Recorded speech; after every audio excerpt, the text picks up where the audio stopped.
Dans toutes les luttes de la culture, mais pas que, plutôt des travailleurs de la culture, comme on m'a demandé un jour de le préciser, Denis est toujours là. Donc il est évident que quand l'un des nôtres, notamment Denis Gravouille, a un problème de cet ordre, nous devons être ici, nous devons affirmer notre solidarité. Ce que je vois, c'est que quand des fachos manifestent à Paris il y a 2 semaines, bras tendus, en toute impunité, avec des slogans racistes, avec des slogans fascistes, ils n'ont aucun problème, il n'y a aucun suivi de cette manifestation.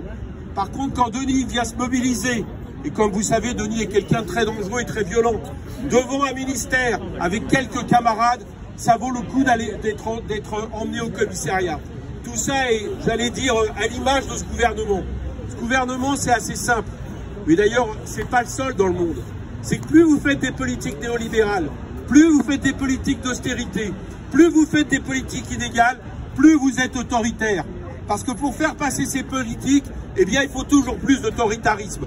Il faut toujours plus cibler les populations, que ce soit les musulmans avec la loi séparatisme, que ce soit les travailleurs avec la loi Pénicaud, que ce soit, j'allais dire, les non-vaccinés ou pas suffisamment vaccinés avec le pass vaccinal, qui d'ailleurs, je le remarque, indique quelque chose vis-à-vis de la culture, puisque manifestement, la culture n'est pas considérée comme un droit fondamental dans ce pays, puisque des gens peuvent en être privés et déchus de leur citoyenneté en termes de culture.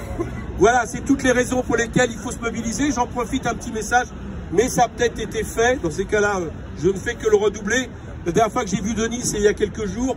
On était en soutien de ceux qui essayent de continuer à faire vivre le cinéma à la clé dans le quartier du 5e arrondissement de Paris. Ils sont menacés d'expulsion d'un jour à l'autre.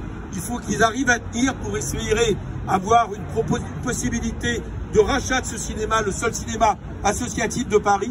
Je pense que Denis aurait aimé qu'on en parle et qu'on appelle à aller se mobiliser pour les soutenir. Merci.